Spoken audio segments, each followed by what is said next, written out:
Buenos días. Bienvenidos a nuestro webinar respondiendo a la volatilidad ante la crisis del COVID-19, organizado por EY Centroamérica, Panamá y República Dominicana.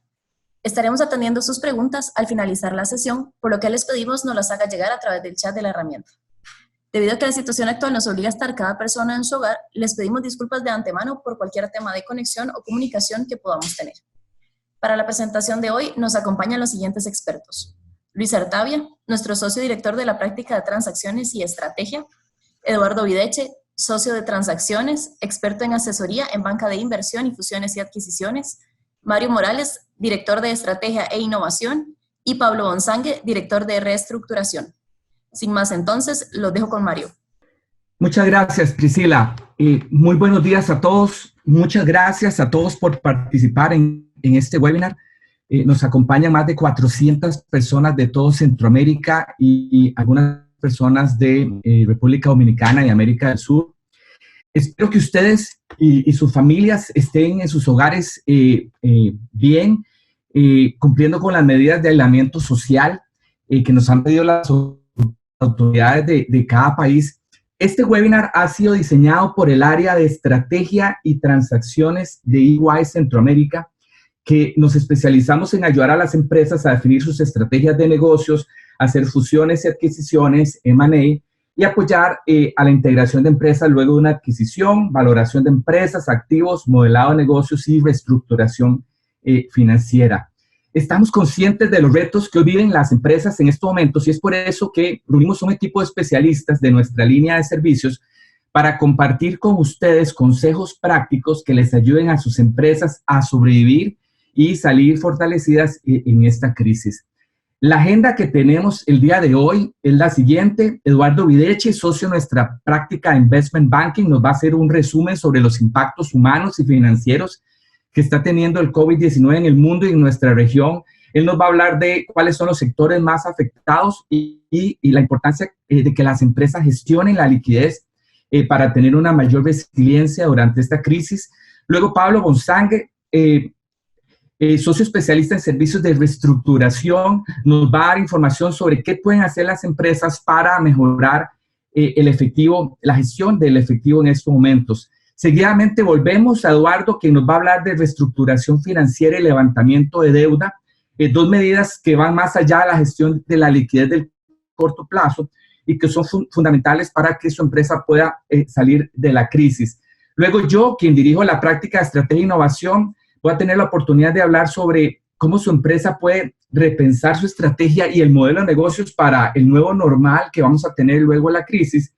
Y finalmente, le voy a pedir a nuestro managing partner, Luis Artavia, que nos haga un resumen y nos haga unas reflexiones de por qué su empresa debe tener tanto un ojo en el corto plazo, un ojo en el mediano y el largo plazo, para salir ganadora durante esta crisis. Y finalmente vamos a llegar a una sesión de preguntas y respuestas.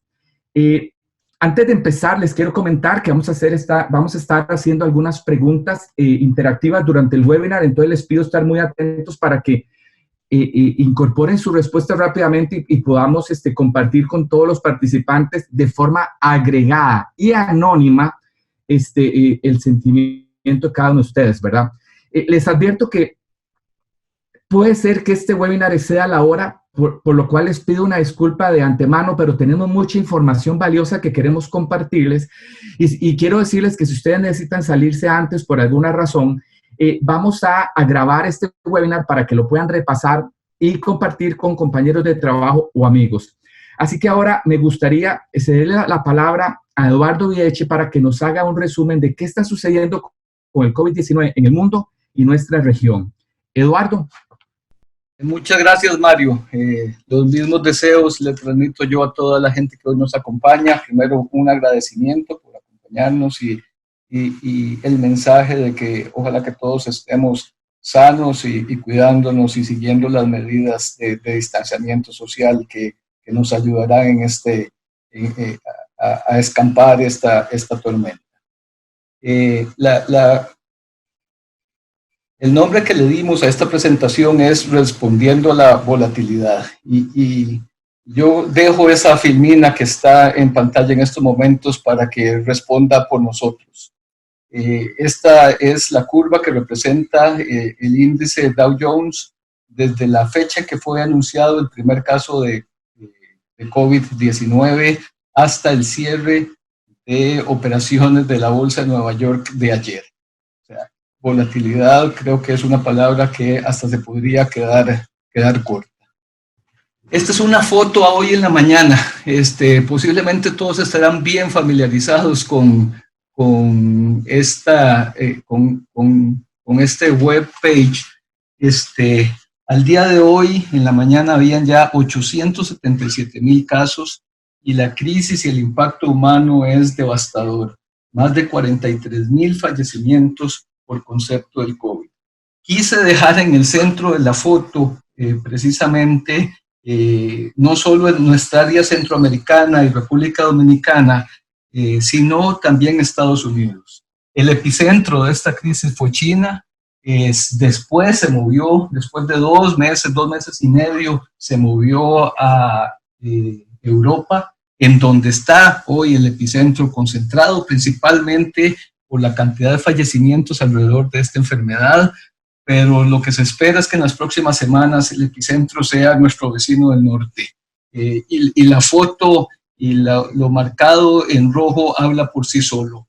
Esto se está ya hoy, en la mañana también, Trump anunció que ha revertido algunos de los comentarios que ha realizado acerca de la rapidez con que el país va a poder regresar a la normalidad.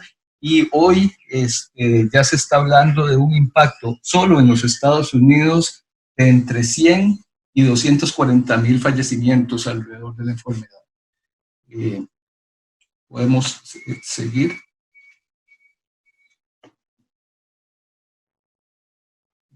Gracias. Aquí el impacto en ciertos números. Esto se ha convertido, el COVID-19, en la peor crisis económica. Ponemos aquí desde la Gran Depresión, a nivel de bolsa, ese 20% es la caída de la bolsa desde el 1 de enero hasta el 31 de marzo. Ese es el primer trimestre. Con respecto al desempeño de la bolsa de los Estados Unidos, este es el peor trimestre desde la crisis del 2008. Pero antes de ir ahí, hemos recopilado algunas proyecciones económicas de The Economist, de la unidad de inteligencia de The Economist. Se espera ahora, por el impacto del COVID, un decrecimiento global del 2.2%, cuando antes se esperaba un crecimiento para el 2020 de 2.3%. Entonces, si ustedes ven, es un delta de 4.5% de la producción global. 17 de 20 países del G20 registrarán una recesión en este año. Estados Unidos, con las cifras preliminares que se tiene, y antes de estar pensando en esta data que les di ahorita de entre 100 y 240,000 fallecimientos, se esperaba una contracción del 2.8%, cuando antes tenían una proyección de crecimiento de 1.7%. Casualmente también es un delta de 4.5% del Producto Interno Bruto. China, que en los últimos 10, 12 años ha crecido a tasas del 8% y que esperaba este año crecer al 6.1%, y a pesar de que logró contener el impacto del COVID a 3 meses, básicamente, sus nuevas proyecciones indican un 1% de crecimiento. También un delta de 5.1% en el.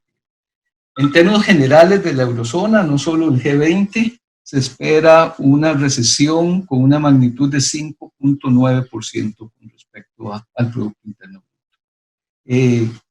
Entonces, no solo estamos hablando de un impacto en las economías, el petróleo, que si bien es cierto tiene otros elementos que han impactado los precios del petróleo, pero que se han originado por conversaciones entre los principales países productores y exportadores de petróleo con respecto a cómo reaccionar ante la crisis del COVID, no se pudieron poner de acuerdo, aumentaron la producción indiscriminadamente, Arabia Saudita, y la caída del precio del petróleo es de 66%.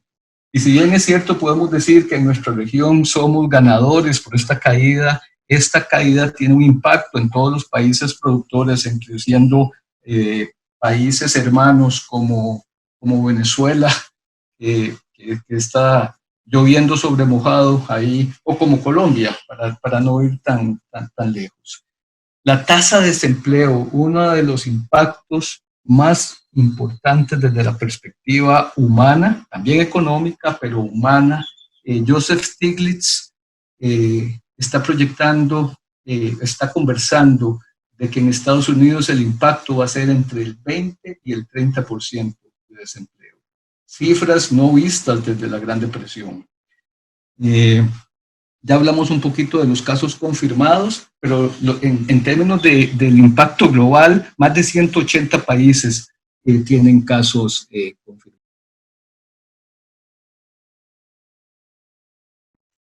¿Podemos pasar, por favor, Priscila? Ok, entonces tropicalizando un poco y acercándonos un poquito más a la región. Tenemos cifras de la CEPAL que todavía parecen ser, en el mejor de los casos, medianamente optimistas. En América Latina, la CEPAL, cuando antes proyectaba un 1.3% de crecimiento, ahora las últimas cifras que ha sacado la luz hablan de un 1.8% de caída. En el desempleo, esta es la cifra que me parece a mí más optimista o inclusive casi que ilusa, desempleo en Estados Unidos, en América Latina de un 10%. Pero las dos cifras que siguen son cifras verdaderamente preocupantes. Se estima que más de 25 millones de personas entrarían a niveles de pobreza como consecuencia del COVID-19 y más de 22 millones de personas entrarían a niveles de pobreza extrema en Latinoamérica. Cayendo un poquito más hacia nuestra región, en Costa Rica se estima, estos son datos de Barclays, Costa Rica se estima un decrecimiento para este año de un 4%. Hay algunas posiciones menos conservadoras. Simplemente usamos datos de aquí de Barclays porque acumulaban varios de los países de Centroamérica y para mantener algún grado de consistencia. Costa Rica esperaba 2.1% de crecimiento y ahora se espera una caída de 4%. Bien en línea, un 6% aproximadamente, bien en línea con los deltas que estábamos hablando para Europa, para China y para Estados Unidos. El Salvador, un decrecimiento de un 3%, cuando antes se esperaba un aumento de un 2%, y las demás cifras hablan por sí solas. En todos los países, salvo Panamá, que las primeras proyecciones están hablando todavía de un leve crecimiento económico, claro, una caída significativa con respecto a lo que se esperaba al inicio de año, pero una caída en fin. Y República Dominicana está empezando a incrementarse la pendiente de la curva. Estos datos también son de CEPAL, porque Barclays no lo capturó en su estudio, pero como les decía antes, parece que CEPAL está siendo optimista. Caso aparte es Nicaragua.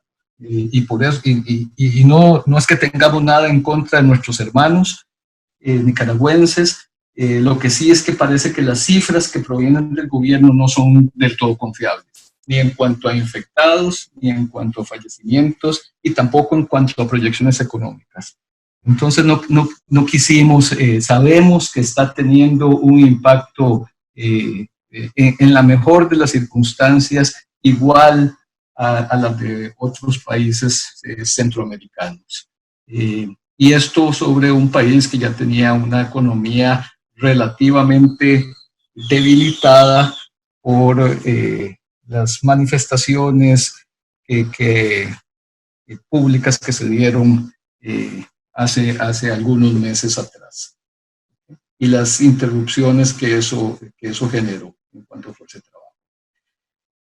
En esta filmina básicamente queremos hacer un resumen muy rápido.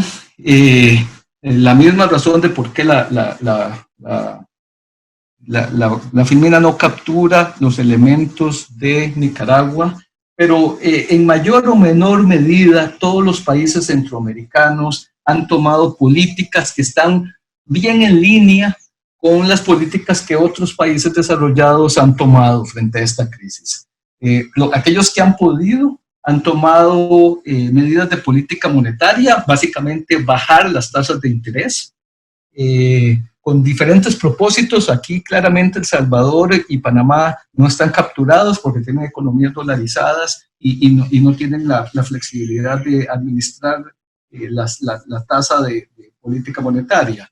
Sin embargo, todos los demás lo han hecho. El objetivo puede tener varios elementos, hacer que el costo del dinero sea un poquito más bajo, o por otro lado también podría ser compensar los riesgos incrementados y el impacto que el aumento en el riesgo país pueda tener sobre las valoraciones de las compañías.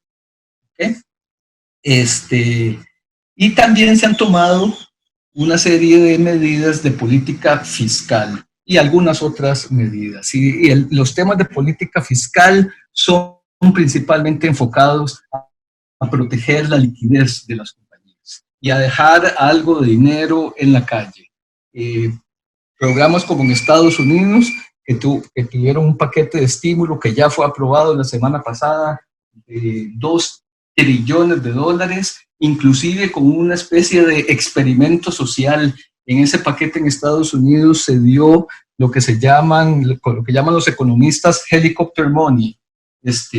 Empezaron a tratar de poner dinero en las manos de la gente para mantener su confianza relativamente alta y que la pudieran gastar. No estoy hablando del seguro de desempleo, que también lo tienen, y que por cierto el seguro de desempleo la semana pasada en Estados Unidos llegó a una cifra de aplicantes de 3.3 millones de aplicantes, cuando en toda la historia del seguro la cifra nunca había excedido los 700,000 solicitantes. El impacto ya en el desempleo en Estados Unidos está siendo abismal. ¿Okay? Pero además, encima de eso, están dando helicopter money. Que les decía, es un experimento social que están dando, poniéndole un cheque de $1,200 a cada persona adulta, trabajadora, que están siendo impactados por la crisis. Nuestros gobiernos no tienen ese nivel de flexibilidad. Y si bien es cierto, han tomado medidas, realmente carecemos del ancho de banda, ahora que está tan de moda el concepto, para poder tomar medidas tan agresivas. Ese experimento del helicopter money nunca se ha hecho en la historia de la economía.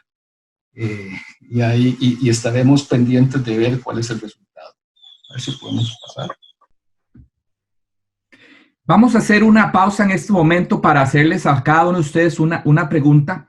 Vamos a dar 30 segundos para que contesten, así que les pido que por favor respondan rápido para que podamos recopilar la respuesta de todos y compartirlas.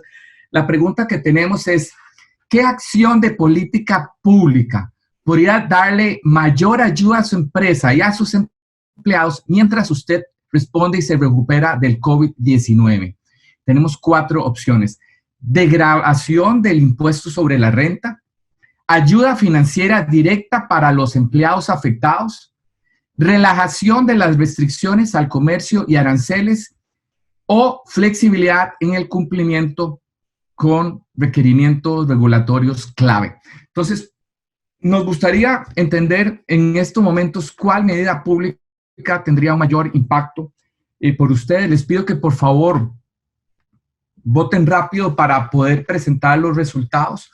Voy a dejar que Priscila nos acumule cuando vayamos alrededor de, ojalá, el 80-90% y compartimos con ustedes el sentimiento de todos los participantes en este webinar que ya asciende a más de 600 personas. De nuevo, muchas gracias por acompañarnos.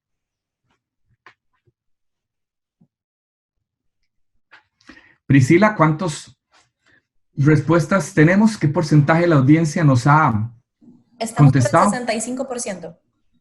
Ok, vamos a dar 10 segundos más, así que por favor, piénselo bien.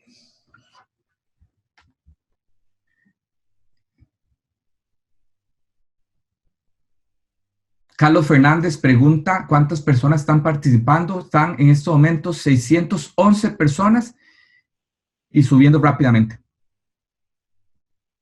Recuerden que si tienen preguntas pueden hacer clic en el botón de preguntas que aparece abajo y las vamos a ir acumulando y las contestamos al final conforme el tiempo lo permita. En caso que no podamos llegar a su pregunta, vamos a mandar un documento donde las agrupemos y les demos una respuesta a la mayoría de ellas. Priscila, si te parece, hagamos un corte aquí a ver los resultados. Ok, vean qué interesante. La mayoría de ustedes, el 35%, dice que en estos momentos la política pública más importante sería brindarle ayuda financiera directa para los empleados afectados. Seguidas, la verdad, muy de cerca, porque tenemos prácticamente un empate técnico entre el 23, 22 y 20% por desgravar el impuesto sobre la renta, seguido de flexibilidad del cumplimiento con requerimientos regulatorios clave y después con relajar restricciones al comercio y los aranceles. Bueno, muchísimas gracias por su respuesta a esta pregunta. Yo quisiera preguntarle ahora, Eduardo, ¿y cuáles van a ser los sectores e industrias más o menos impactados durante esta crisis? ¿Nos podrías comentar un poco sobre eso? Gracias Mario. Claro, por supuesto, esa es la siguiente filmina que tenemos preparada. Como en cualquier crisis, pensamos que hay sectores que están más impactados, sectores que van a estar medianamente impactados y algunos sectores que están levemente impactados. Inclusive hay algunos ganadores. Tenemos clientes que nos han comentado que las ventas en tiendas de conveniencia, por ejemplo, han subido significativamente. Estamos haciendo un par de transacciones de M&A y estábamos preocupados del impacto que esto pudiera tener sobre las transacciones. Y esas transacciones se están siguiendo porque tuvimos la suerte, quizás, para ponerlo de esa manera, de estar viendo transacciones en el sector farmacéutico y estar viendo una transacción en el sector de producción de componentes médicos. Entonces, ahí nuestros clientes y nosotros fuimos afortunados, pero lo cierto es que hay sectores bien impactados como hotelería y turismo, ni qué decir de las líneas aéreas. Hay otros sectores con moderada exposición. Esto que están viendo en pantalla es nuestra forma gráfica de representar un estudio que hizo Moody's. Y entonces en los sectores de moderada exposición, por ejemplo, están bebidas. Tenemos clientes y amigos que están en el sector de bebidas y todo lo que no sea agua ha sido beneficiado, pero inclusive cerveza y bebidas carbonatadas han tenido un impacto moderado hacia la baja. Agua es uno de los inusuales ganadores. Y hay otros que tienen baja exposición. Lo dejo en pantalla unos segundos simplemente para que ustedes puedan tratar de ubicarse por dónde están cada uno de sus negocios. Pero estoy 100% seguro que no necesitan esta gráfica para saber si están siendo medianamente impactados o altamente impactados. Y por eso viene, creo, una siguiente pregunta. Sí, ahora nos gustaría preguntarles a ustedes, ¿en qué sector de la economía consideran que está su empresa en este momento? Y las opciones que tenemos son la A, o sea, me encuentro un sector beneficiado, nuestras ventas han aumentado por las condiciones actuales, de pronto usted no está pudiendo abastecer la demanda, digamos una empresa que produce alcohol en gel. B, me encuentro un sector perjudicado, las ventas han caído y no veo una recuperación clara. O C, estoy en un sector neutro o todavía no sé en qué sector estoy. Entonces vamos a presentarles esta pregunta para que ustedes nos indiquen en qué sector consideran ustedes que están. Claramente, mientras sale la pregunta, no sé si ya la podríamos poner, yo no la veo en pantalla.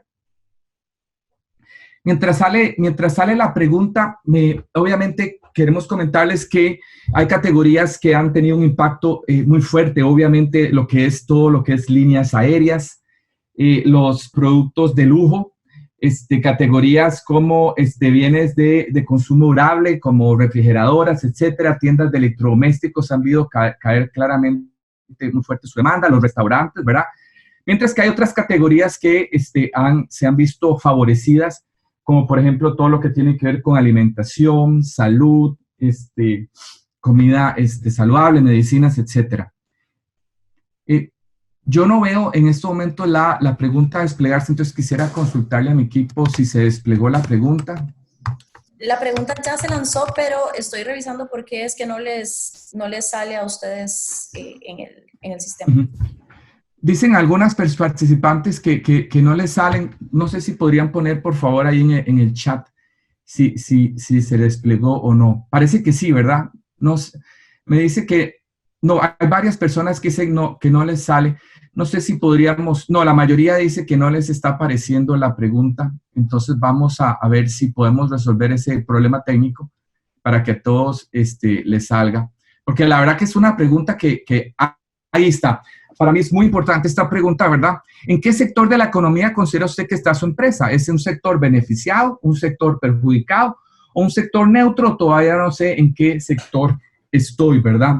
Como les decía, para darles tiempo para contestar, hay sectores definitivamente perdedores. Estamos hablando que vemos una gran afectación en todo lo que es turismo, restaurantes, obviamente transporte, ni se diga líneas aéreas, ¿verdad? Hay sectores ganadores. Estamos viendo que las empresas de tiendas de conveniencia, retail de alimentos están ganando, empresas de agua, todo lo que son empresas de alimentos, inclusive algunas empresas de licores, las hemos visto que más bien están vendiendo, ni se diga, por ejemplo, fábricas de atún, alimentos, ¿cómo se llama? Que tienen, que no son perecederos, ¿verdad?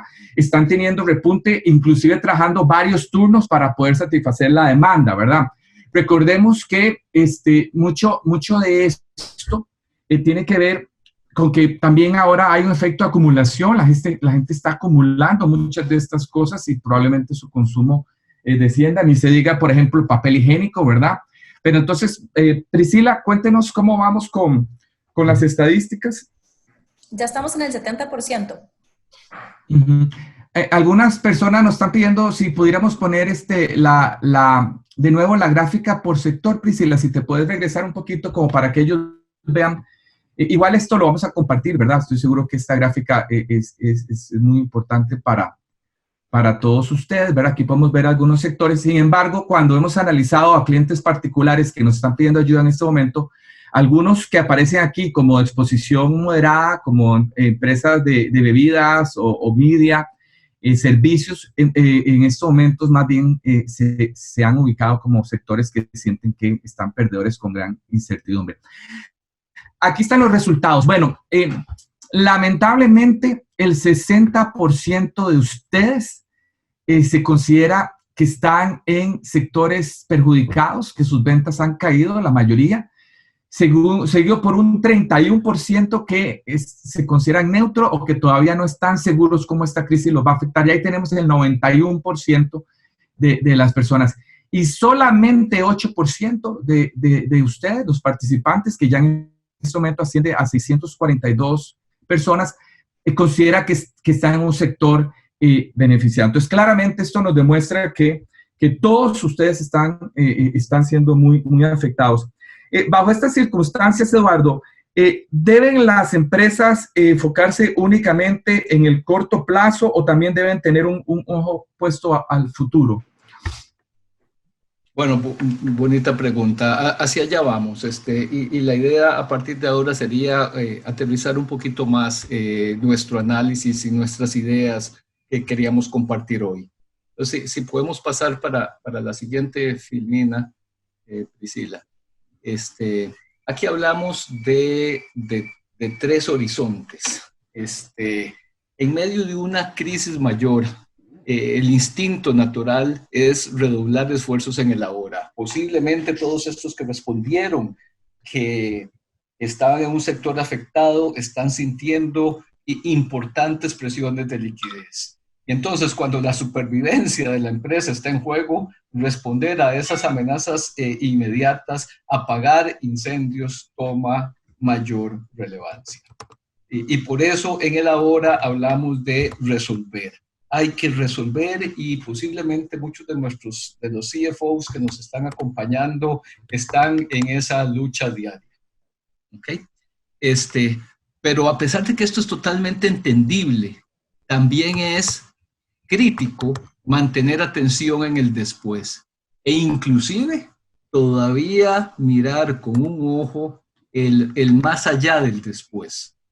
Por la sencilla razón de que las crisis más importantes, aquellas crisis de mayor dimensión, realmente modifican el paisaje competitivo de largo plazo. El mundo en el otro lado de la crisis puede verse muy, muy diferente al que conocemos, con normas, con competidores, con proposiciones de valor totalmente distintas a las que habían antes. Entender entonces que los cambios que se avecinan, o sea, tener un entendimiento y lograr imaginar cuáles son esos cambios que se avecinan, puede ayudarle a tomar medidas que estén alineados con ese más allá de la crisis. Entonces, esto es un mensaje que queríamos decir. Claro, hay un enfoque natural en el hoy, pero tiene que hacerse siempre con una visión estratégica, pensando en qué pasa después de hoy y todavía con un ojo en más allá del horizonte. Y esto es un tema que Mario en su exposición va a profundizar un poquito más. Podemos pasar, Priscila.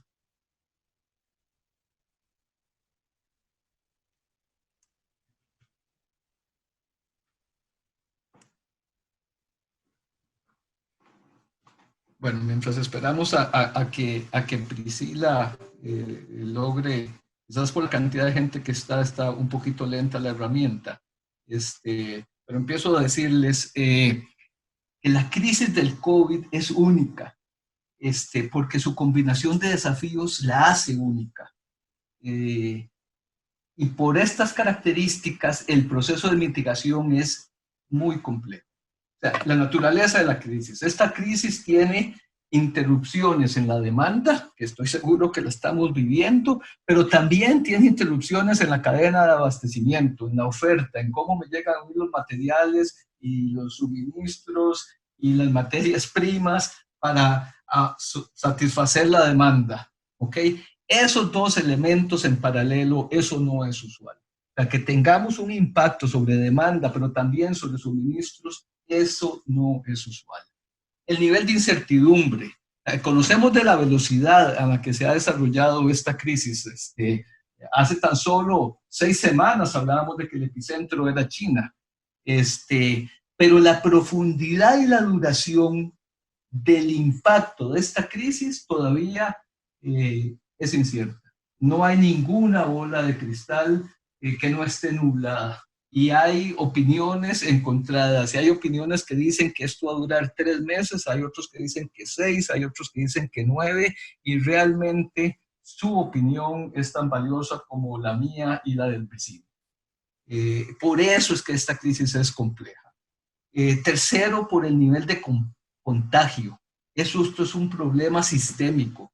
Realmente no estamos acostumbrados a enfrentar problemas sistémicos con un impacto generalizado para todas las comunidades y los mercados. Inclusive cuando uno piensa en un evento tan traumático y tan impactante como la Segunda Guerra Mundial, está hablando de que estaba concentrado en 2 frentes inmensos y dolorosísimos, pero estaba concentrado en Europa y en la guerra en el Pacífico. Esto es absolutamente global. Todos estamos siendo impactados. Y en la gran mayoría de las crisis siempre ha habido algunas barreras naturales. Esa crisis normalmente de la Segunda Guerra Mundial no llegó a impactar tanto todo el continente americano como impactó al europeo. Y tampoco tuvo un impacto tan generalizado en Asia, si bien es cierto, Japón sí estuvo bien impactado. Esta crisis, cuando vieron el mapa, está en nuestro vecino del norte, y posiblemente va a recorrer también toda América. Y por lo que estamos además, todo esto desarrollándose en un contexto de complejidad global. Principalmente por uno de los motores del crecimiento global, China ha impactado, y el otro motor del crecimiento global, Estados Unidos, que al principio minimizó el tema y ahora está enfrentándose con la cruda realidad. Pasemos, Priscila, por favor.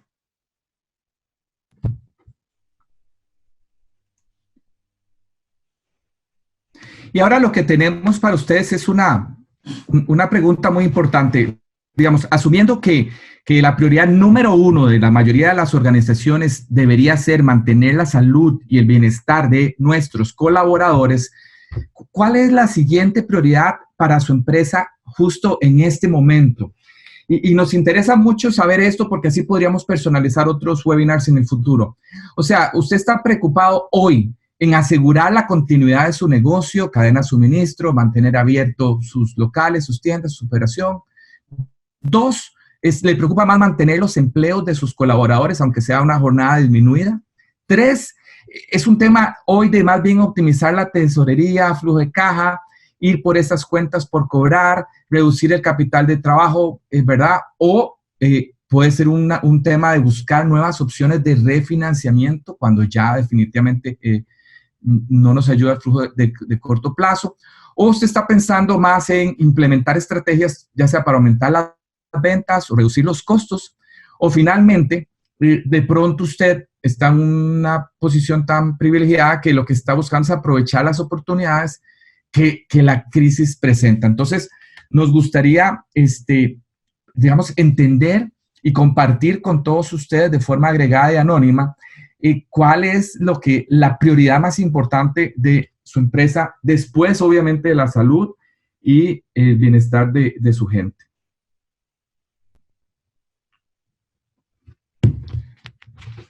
Esto nos va a dar un termómetro, digamos, muy interesante de las 665 personas que ya nos están escuchando en toda América Latina, porque nos están visitando mucha gente de Colombia, de Chile, inclusive de España, y todo Centroamérica, México, para ver cómo se sienten. Priscila, ¿qué porcentaje de las personas han contestado hasta ahora? Tenemos el 65% de las personas que han contestado. Muy bien. Vamos a les pedimos que por favor hagan, seleccionen su opción y le den el botón de enviar para que podamos compartir estos resultados, que me parece va a ser muy interesante. De estas 6 opciones, ¿qué es lo que en estos momentos es donde está enfocado el 100% de su atención? Esto va a ser bastante revelador porque digamos, nos va a dar las prioridades, digamos, que en estos momentos las 600, ahora 70 personas que nos acompañan tienen. Solo se puede una, yo sé que algunos están mandando por el chat varias, pero queremos como que nos digan qué es lo principal para sus empresas. Y por favor contesten en la cajita que dice Quick Poll.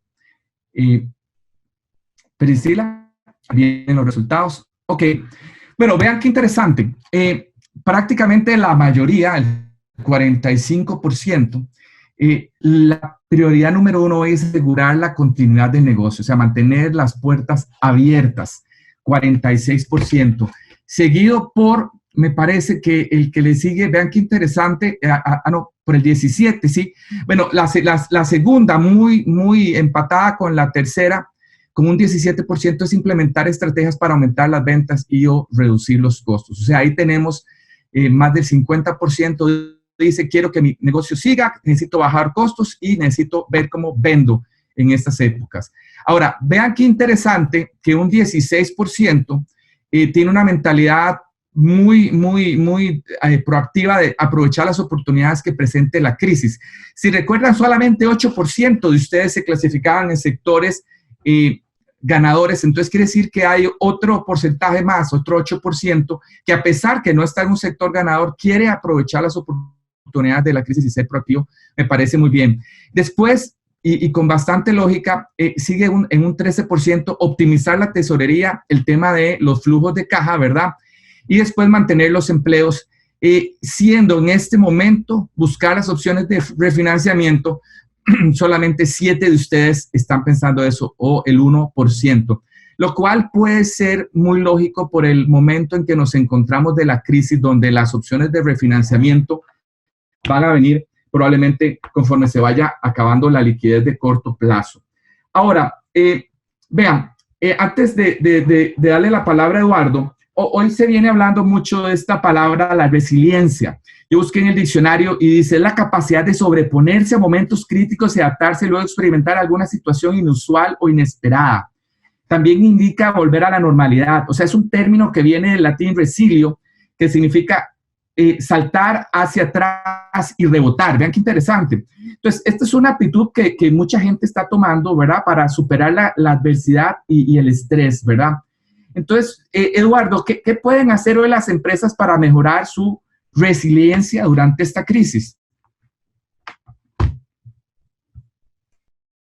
Gracias, Mario. Perfecto. Tenemos ya en pantalla la filmina que habla acerca de la posición de EY con respecto a 4 acciones de resiliencia que las empresas están tomando. Como vos decías, poner a las personas primero. Es un tema de mantenerlas saludables, ayudarlas a mantenerlas saludables, temas de trabajo desde casa que fue implementado rápidamente y cosas de esta naturaleza. Jornadas de trabajo flexibles para aquellos que tienen que ir a sus empleos porque son fábricas, por ejemplo, pues entonces darles las condiciones necesarias para que ahí no haya contagios. En fin, las personas primero son realmente el motor de las compañías.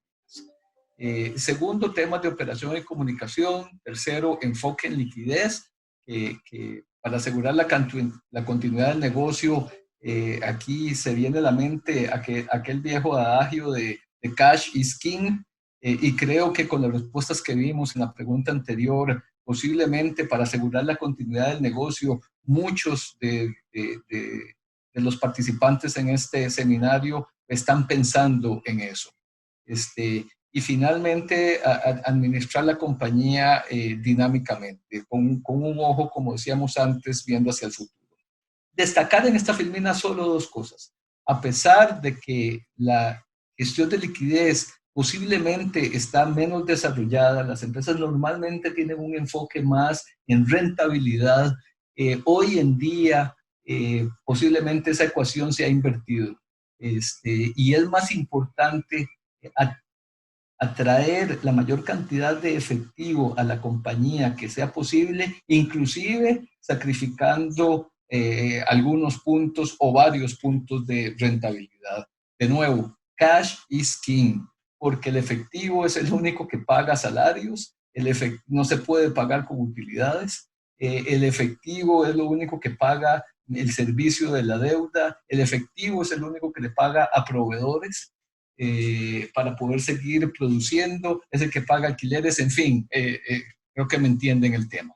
Lo otro que quiero destacar aquí es esa encuesta que pusimos el número arriba a la derecha.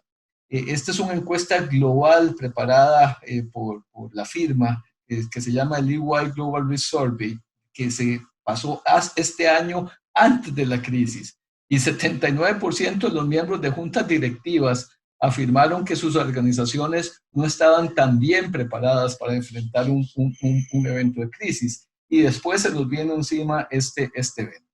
Entonces queríamos ir aterrizando, Priscila, si podés. Todas estas acciones en conjunto con otras son para construir resiliencia. Ahora, solo quería usar esto para poner en perspectiva a todos con qué nos estamos enfrentando y cuáles son los principales retos. Lo primero que posiblemente estamos enfrentando todos es una contracción en los ingresos.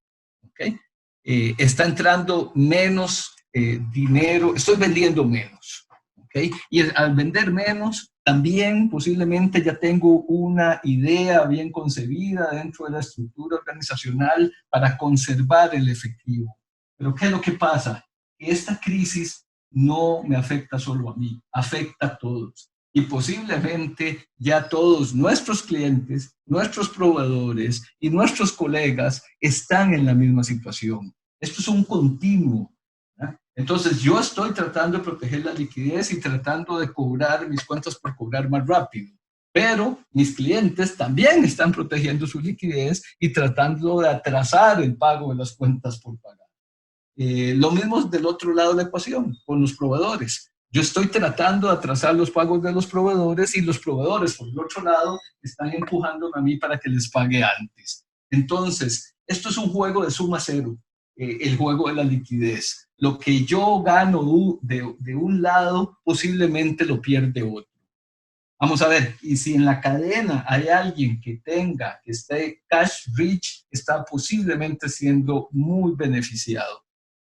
Pero esto posiblemente no es la normalidad.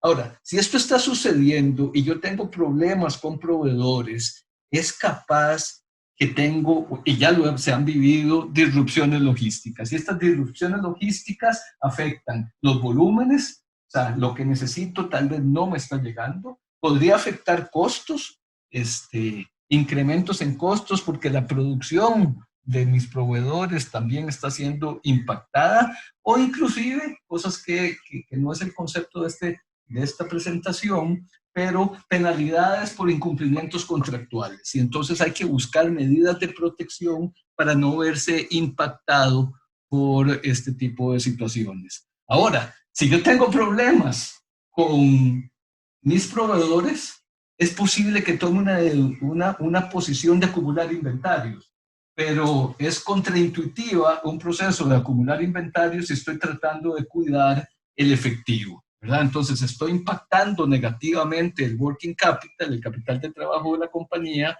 porque desconfío en que mis proveedores. Entonces, si ustedes ven los elementos, ¿okay? Esto es prácticamente una tormenta perfecta. ¿Okay? Y a eso le vamos a agregar dos elementos sazonadores. Por las restricciones de cuarentena, por restricciones de viajes, por el distanciamiento social, etcétera, es muy posible que yo tenga restricciones, reducciones en mi fuerza de ventas. Y los bancos van a ser impactados.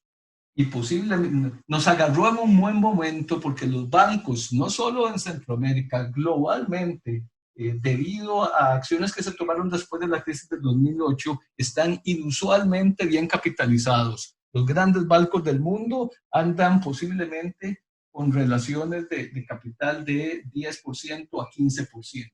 Y los bancos centroamericanos o los colombianos que nos sirven aquí, posiblemente tienen niveles de capitalización relativamente seguros. Ahora, pero cuando les empiecen a fallar, los bancos van a cerrar las llaves. Quien tuvo lo que los gringos llaman como el mover advantage, o sea, quien se movió rápidamente para topar sus líneas de crédito y tener cash a mano para subsistir, tiene una ventaja que posiblemente impacte negativamente a todos los demás. Y la situación va a llegar ahí.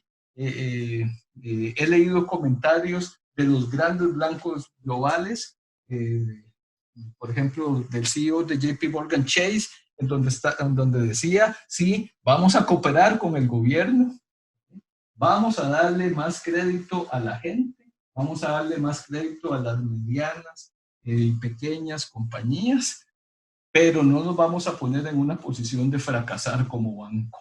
O sea, todo tiene sus límites. Nuestros bancos en Centroamérica posiblemente tienen márgenes de acción parecidos y no se van a poner en riesgo de su subsistencia personal como entidades, a menos que tengan una visibilidad de que les pueden pagar. El negocio de los bancos es prestar y cobrar. Entonces, en cuanto a las fuentes de financiamiento, solo pueden ponerse más duras de aquí adelante. Una tormenta perfecta. Y hay efectos de largo plazo. Todo esto era en el corto plazo, en el plazo inmediato. Efectos de largo plazo. Una de las primeras decisiones es paralizamos todas las inversiones de capital. Pero si paralizamos hoy todas las inversiones de capital, ¿cómo voy a rebotar cuando la crisis pasa? Porque la crisis invariablemente, indudablemente va a pasar. Lo que no sabemos es si va a pasar en 3, en 6 o 9 meses, pero indudablemente va a pasar. Y si yo he restringido todas las inversiones de capital, ¿cómo voy a rebotar? Si la crisis dura 9 meses, voy a tener una disminución posiblemente generalizada en la demanda. No va a ser un impacto inmediato, va a ser un impacto más allá. Si pierdo rentabilidad, es muy probable que incumpla covenants de los créditos bancarios. Y si incumplo covenants de los créditos bancarios, podría poner en riesgo los activos más valiosos, los activos productivos de la compañía. Entonces es la misma situación. En resumen, todo esto que acabo de decir, ¿qué significa? Hay cuatro principales retos. Contracción de liquidez y actuar en el hoy para enfrentar ese tema. Pérdidas operativas, me va a impactar mi estado de resultados. La combinación de esos dos elementos me podrían llevar a sobreendeudamiento, al uso máximo de las disponibilidades en periodos de menores ganancias. Y si estoy endeudado y sigo teniendo esto, posiblemente va a haber pérdidas de capital. ¿Okay? Y si esto es así, el reto, el desafío para el rebote y para el más allá se hace un poco más grande. ¿Hacemos? Entonces queríamos compartir esto. Hemos clasificado para que ustedes tengan la oportunidad de definir a dónde están. En el eje vertical hemos clasificado el impacto en la necesidad de efectivo. ¿Qué tan impactada está mi empresa? Y en el eje horizontal, y va de bajo a alto, y en el eje horizontal está la capacidad de maniobra que tiene la empresa para absorber esas pérdidas o esas necesidades de efectivo. Entonces, por ejemplo, si yo estoy siendo altamente impactado, pero tengo mucho movimiento de cintura, tengo una alta capacidad para absorber eso, posiblemente lo que yo tenga que hacer es ubicarme en el cuadrante izquierdo de arriba y tener un enfoque operativo y un muy buen análisis de costos, ¿okay? Para tratar de proteger a la compañía. Ahora bien, aunque yo esté impactado medianamente o bajamente, pero yo tengo muy poca flexibilidad, muy poca capacidad para absorber, necesito enfocarme ya, muy posiblemente lo están haciendo, pero necesito enfocarme ya en la liquidez porque su empresa está en el cuadrante inferior derecho. Y si yo estoy siendo altamente impactado, y mi capacidad de maniobra es muy baja, yo estoy en lo que decimos la zona de riesgo. Posiblemente usted necesita un montón de ayuda. El COVID-19 va a tener hoy en día mayor impacto en las empresas que están altamente apalancadas. Ojalá no los haya tomado a ustedes en esa posición. El mercado ya está viendo, pero continuará viendo una contracción generalizada en la liquidez con impactos que se propagan de la misma manera como se ha propagado el virus, de empresa a empresa. Y por lo tanto, las empresas deben actuar para estabilizar ya sus posiciones de liquidez mientras planifican una variedad de escenarios para desarrollar ese tema que planteaba Mario de resiliencia hacia adelante.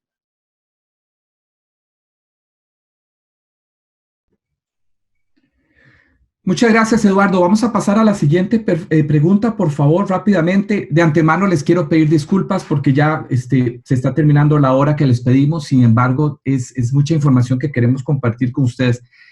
Rápidamente, nos interesa saber a la fecha de hoy, ¿cuántos días de efectivo considera que tiene su empresa para seguir operando en condiciones normales? Y tenemos cuatro opciones. Menos de 15 días, entre 15 y 30 días, más de 30 días o no lo sabe porque no se lo han informado o no es la posición suya dentro de la empresa conocer esa información.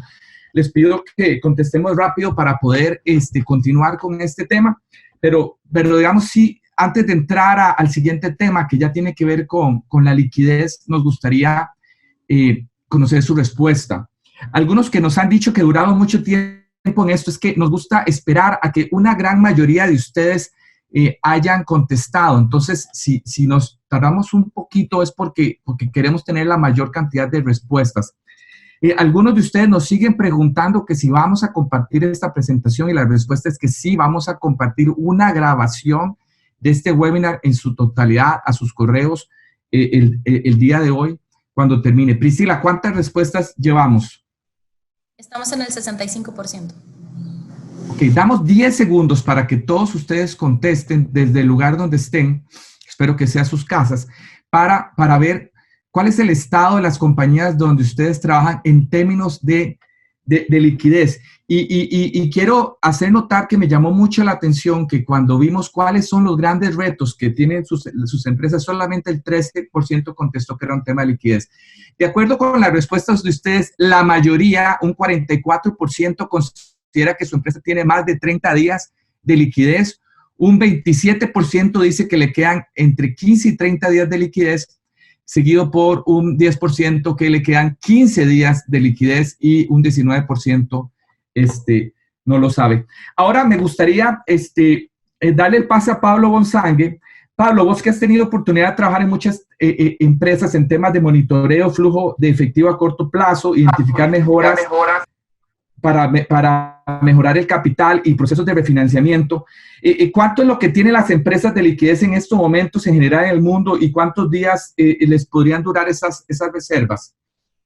Pasemos a la siguiente, por favor. Hola, Mario. Gracias a todos y un gran saludo a los participantes del evento y esperando que todo el mundo se encuentre en buen estado de salud. Contestando a tu respuesta, Mario, el tema aquí, digamos, nosotros presentamos en esta slide un estudio que hizo JP Morgan recientemente, donde analizó diferentes sectores. Hay un total que se muestran de 12 sectores, y la media de la caja en reserva que tienen las empresas la estimó en 27 días.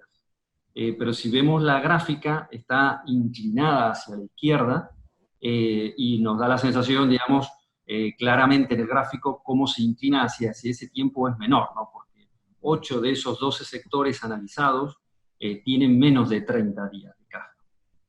Aquí la principal conclusión que sacamos que es que en este tema de la caja vamos en algo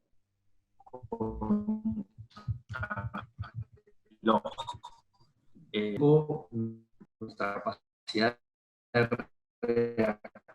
reacción, el tiempo y estas medidas, pues como hemos puesto de manifiesto a lo largo de todo este webinar, pues el riesgo de la empresa en funcionamiento se pone seriamente en peligro, ¿no?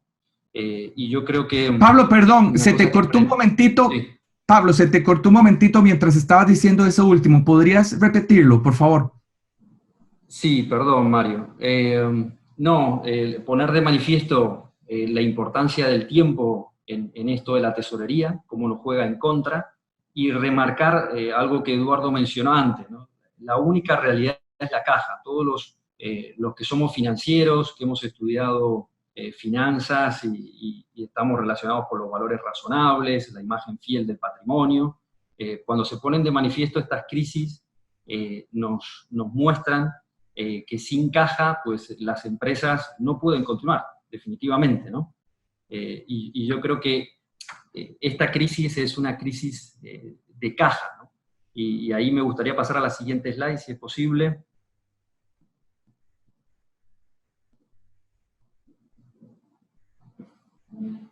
Hola, Mario, no sé si... Ahí está.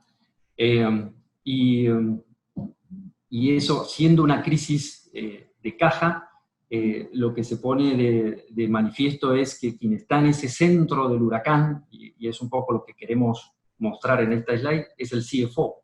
Ese CFO necesita nuestro apoyo, que le brindemos nuestra experiencia, que le demos ancho de banda, mando, para que pueda resolver sus problemas, y necesita herramientas, ¿no? Aquí en la slide se ponen de manifiesto todos los asuntos que se le van a venir a esta persona, al CFO, y si hiciéramos un símil con esta crisis sanitaria que estamos viviendo, serían como el sanitario, el médico, que tiene que resolver esa situación de menores ingresos, esas limitaciones a su financiamiento, que va a tener un equipo sobrecargado y esperando que no haya nadie que se enferme dentro de su equipo, que las exigencias de los accionistas, de los acreedores, de los empleados van a ser continuas, que está en un entorno totalmente incierto y con información limitada. Entonces, en ese contexto, pues el CFO dentro de las compañías coge un papel tremendamente relevante, ¿no? Y desde EY, y si podemos pasar a la siguiente slide, lo que queremos poner de manifiesto es que es importante que ese CFO se cuestione sobre los temas relevantes que tiene que saber para poder resolver los problemas de tesorería, ¿no? Y nos gusta, digamos, cuando hacemos este tipo de proyectos, sentarnos con ellos, analizar conjuntamente esas preguntas difíciles y buscarles en forma conjunta esa solución, y si fuese necesario poder apoyarles en la implementación, ¿no?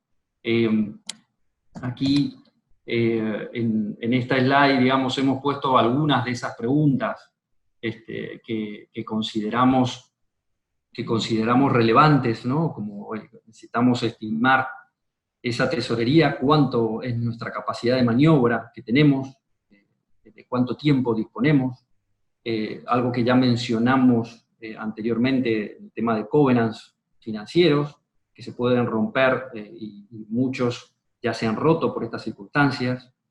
Y un tema tremendamente relevante es el tema de los escenarios. Estamos muy acostumbrados a presupuestar resultados donde una caída en las ventas de un 5% pues puede ser amortiguada con una reducción de los gastos, y al final el resultado operativo pues lo consigo mantener. En los temas de caja tengo que hacer esos escenarios indefectiblemente, porque si me equivoco puede ser que no le pueda pagar a un proveedor a tiempo y se me rompa una cadena de suministros y se me rompa se ponga en juego todo mi escenario y modelo de negocio, ¿no? Entonces hablamos de ese cash flow a 4, 8, 13 semanas.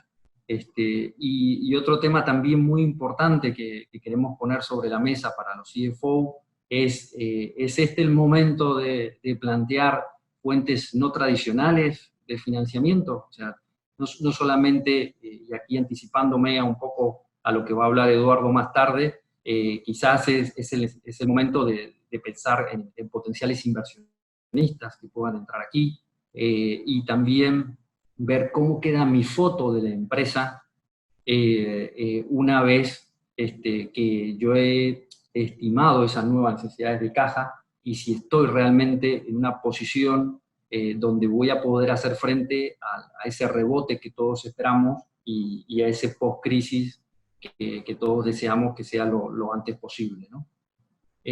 Finalmente, y si pasamos a la última slide, lo que queremos remarcar es lo que llamamos los pilares de ese proceso de administración de efectivo, ¿no? Estos son todos temas que un CFO tiene y que normalmente tiene y sabe y conoce, pero que hoy son tremendamente relevantes. Y es tomar el control de su tesorería, tiene que centralizar su tesorería, ya no puede tener filiales que no controle su tesorería u otros aspectos que se le escapen de proyectos de su negocio. Tiene que centralizarla, tiene que establecer un calendario muy detallado de sus desembolsos. Recomendamos como mínimo una tesorería semanal, y en algunos casos es necesario que sea hasta diaria, ¿no? Y volviendo a lo que remarcábamos antes, estamos presupuestando efectivo, no estamos presupuestando resultados. Entonces tenemos que ser muy detallados en ese aspecto, porque cualquier desvío puede tener un impacto muy grande, ¿no? El segundo pilar que le llamamos es la optimización de los pagos. Pues oye, aquí tenemos que posponer aquellas inversiones que no sean indispensables, priorizar los pagos, algo que un CFO no hace normalmente, pero en este caso pues lo va a tener que hacer de una forma mucho más detallada, saber cuáles son sus proveedores imprescindibles, de aquellos en el cual tiene un mayor margen de maniobra para pedirles un esfuerzo y colaborando con su negocio. Y luego también vienen estas medidas de decir, pedirle un sacrificio al equipo gerencial en la reducción de su salario, la necesidad de recortar la jornada laboral y por tanto provocar un ahorro en ello, o un adelgazamiento en su back office, pero siempre y cuando, por supuesto, sin generar un problema en la operatividad del negocio, ¿no? Y finalmente, para concluir con lo que son los pilares de la tesorería a corto plazo, es pues maximizar los cobros, ¿no? Hoy todos tenemos que poner énfasis en las cuentas a cobrar. Cualquier esfuerzo que se venía haciendo se tiene que enfatizar, y las organizaciones tienen que ponerse manos a la obra con ello. Se tiene que analizar el inventario y ver cualquier posibilidad de ganar caja mediante una salida del inventario y una reducción del mismo, en todo aquello que no tenga baja rotación y que podamos tomar medidas. Aquellos activos no esenciales, si tenemos alguno dentro del negocio, y plantear distintas operaciones con ellos. Y lo que hablamos en el cuanto a las ventas, hoy en un entorno donde la caja es lo más importante, es el rey, como se decía en inglés, cash is king, pues no solamente tenemos que priorizar la venta y el margen, sino también el riesgo de cobro, ¿no? Y Mario, yo ya le doy el paso a Eduardo para que continúe con el tema de la liquidez. Primero vamos a hacer una pregunta y quiero que, digamos, saquen, por así decirlo, su bola cristal y que me digan, ¿ustedes piensan que la recuperación va a suceder en cuánto tiempo? ¿Lo ven que va a suceder en 3 meses? ¿Que va a suceder en 6 meses? ¿En 1 año? ¿O lo ven a más de 1 año? Nos gustaría escuchar su opinión para ver dónde están los 638 participantes de este webinar. Mientras contestan, y recuerden que tengo que hacer un tiempo porque pareciera que las respuestas duran como 1 minuto en llegar. Algunos nos han preguntado qué es el CFO. El CFO significa Chief Financial Officer, o hablando en lenguaje de las empresas es el gerente financiero. Si usted es una pyme o una empresa pequeña, probablemente usted es el gerente general y el mismo gerente financiero, ¿verdad? También nos preguntan qué son los covenants. Covenants son indicadores financieros que las empresas deben de mantener para cumplir sus acuerdos de préstamos con un banco. Son algunos indicadores financieros que los bancos o instituciones financieras le exigen a las empresas como medida cuando le dan un crédito. Y en estos tiempos, esos covenants tienden a deteriorarse precisamente por lo que Eduardo nos comentaba. Priscila, ¿cuántas personas nos han contestado la encuesta? El 65%. Ok, vamos a dar 10 segundos más. Vamos a dar 10 segundos más para ver cuál es el sentir de todos con respecto a la duración de la crisis. Si querés, podemos ver ya un corte. Veamos en cuánto.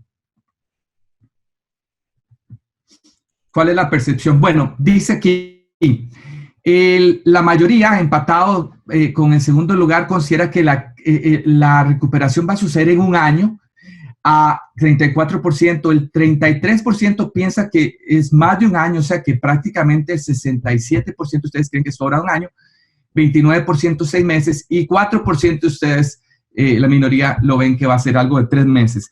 Yo quiero preguntarle a Eduardo, ¿y qué pasa si la crisis dura más tiempo del previsto y estas medidas de liquidez a corto plazo ya no son suficientes para sostener a la empresa.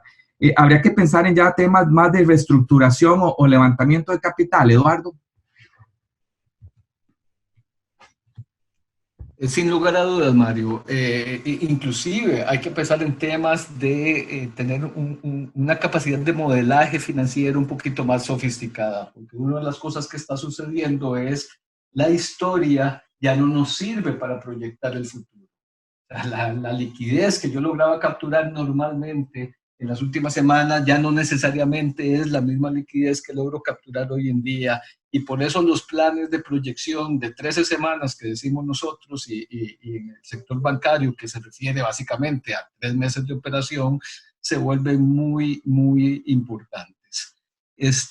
Queríamos compartir aquí esta curva porque lo que explicaba Pablo es lo que nosotros llamamos el manejo del efectivo en crisis. Y el manejo del efectivo en crisis es parar el sangrado. Y ese es el inmenso objetivo, parar el sangrado e identificar inmediatas fuentes de liquidez que busquen comprar tiempo para implementar otras estrategias de reestructuración. La única manera, y más, entre más dure la crisis, más importancia reviste este tema, es darle vuelta, tener un punto de inflexión en ese proceso de recuperación de cash. Si no hacemos ajustes de mediano y de largo plazo, posiblemente las empresas van a seguir esa línea punteada que está en esta curva. Y el objetivo es estabilizar el cash, y cuando llegue ese punto de estabilización del efectivo, pensar verdaderamente en la reestructuración y el levantamiento de capital que nos permita seguir en la curva sólida, en el rebote, que el rebote no necesariamente va a ser llegar a lo mismo que teníamos antes, pero el rebote sirve como momentum para que eventualmente tengamos la capacidad de reinventar algunos aspectos de nuestro negocio y poder seguir creciendo en lo que se conoce en la economía como las heces de crecimiento. Entonces, si ustedes ven, a partir de ese punto de inflexión, lo que tenemos es una S de crecimiento, que dé tiempo entonces a su vez para aplicar innovación dentro de las compañías y que nos movamos a una S superior a este nivel de crecimiento. Entonces, el mensaje claro es, y muy comprensible, nos enfocamos en el cash, pero nos enfocamos en el cash con el propósito de ganar tiempo, parar el sangrado. Y ese tiempo es suficiente, esperemos que sea suficiente, para poder reestructurar valga la redundancia, la estructura de capital de la compañía, para levantar capital fresco, equity, si es que lo necesitamos, y que eso sea la base del crecimiento futuro, del rebote del crecimiento. Si pasamos, Priscila. Entonces, entrando a específicamente dos temas, reestructuración financiera. Entonces, aquí los objetivos que nos parece que tienen que tener ustedes en mente son identificar la capacidad de pago de la compañía frente a la crisis, definir la estructura y la estrategia de financiamiento, la más adecuada para las nuevas circunstancias, negociar términos y condiciones aceptables con los bancos. Recuerden que esto es aquí va a haber un pulso, porque los bancos también quieren proteger su liquidez, pero como dije hace un rato, la función de los bancos no es tomar las garantías. Los bancos centroamericanos muy acostumbrados a tener garantías y garantías reales, pero los propios bancos, si se llenan de garantías, también pueden fracasar, porque también necesitan liquidez. Entonces creemos que hay oportunidades verdaderas y reales para renegociar con los bancos. Y finalmente, formalizar acuerdos justos que protejan a la compañía y que sean aceptables para el banco, pero que den esa sostenibilidad del negocio en el mediano y largo plazo. Alguien en la pregunta que hicimos, esa fue la respuesta número 1. Quiero ver garantizar la sostenibilidad de la compañía.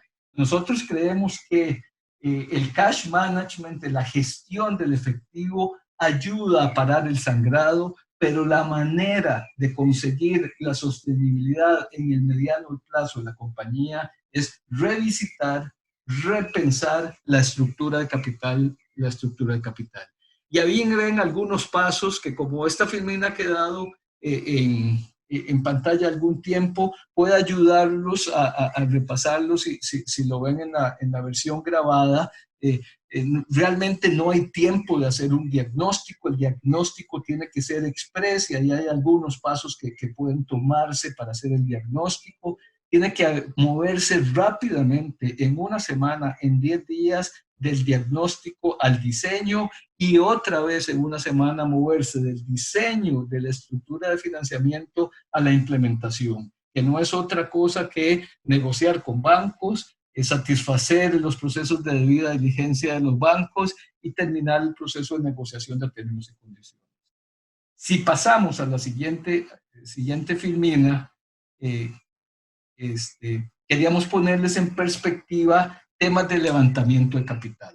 Y voy a hablar de este tema antes de decir, bueno, Eduardo, alguien me podría hacer la pregunta, Eduardo, si has hecho un montón de referencias a que los bancos no necesariamente van a tener grandes disponibilidades de efectivo para prestar, ¿a dónde conseguimos ese capital? Bueno, entonces la siguiente filmina va a tocar un poquito ese tema, pero en el tema específico del levantamiento de capital queremos decir que esto dista un poquito de reestructurar, ¿ok?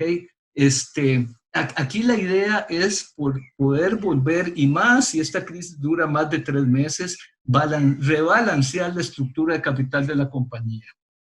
Principalmente, o las que ya están altamente endeudadas, que generan rentabilidades interesantes, pero que toman riesgos más importantes, obtener capital fresco con el objetivo de fortalecer la compañía para precisamente lo que hemos estado diciendo, afrontar la época de rebote. Y finalmente, fondear las estrategias de crecimiento, porque también es muy lógico que cualquier inversión de capital que tenía planeada la compañía para estos 3 meses o para los próximos 6 meses sea detenida. Pero si la compañía quiere seguir creciendo en el próximo año o en el último trimestre de este año, va a tener que hacer esas inversiones de capital. Y tengo que contar con las disponibilidades, porque las crisis se pueden afrontar, pero una empresa que no es rentable y una empresa que no crece es una empresa que pierde valor. Entonces, enfrentamos la crisis, paramos el sangrado, pero siempre con un ojo puesto, ese es el principal mensaje que quiero dejarles, con un ojo puesto en el futuro. No podemos ser bomberos todos los días, no solo podemos pensar en apagar incendios. Y por eso es que tratamos de ponernos empáticos en la filmina que presentó Pablo con el CFO. Sabemos que el CFO es el que está el gerente financiero, es el que está en el centro de la tormenta. Y valga el comentario, posiblemente ese CFO y todo su equipo de trabajo van a necesitar acompañamiento en alguno u otro de los elementos que estamos aquí planteando, porque el ancho de banda simplemente no da. Si pasas a la siguiente filmina, estamos pensando en acceder, en estas épocas hay que acceder a fuentes no tradicionales de financiamiento. Y están nuestros clientes y amigos de la banca comercial, y ahí solo quisimos poner algunos de las entidades bancarias que tienen mayor presencia en Centroamérica. Me disculpo si nos faltaron algunos otros, pero en estos momentos la banca multilateral podría ser interesante. Hemos tenido conversaciones con nuestros contactos en la banca y están absolutamente dispuestos a entrar a la región, a ayudar empresas. No solo están dispuestos a buscar sectores ganadores, tienen apetito, tienen la posibilidad de buscar estructuras interesantes para sectores que estén siendo impactados.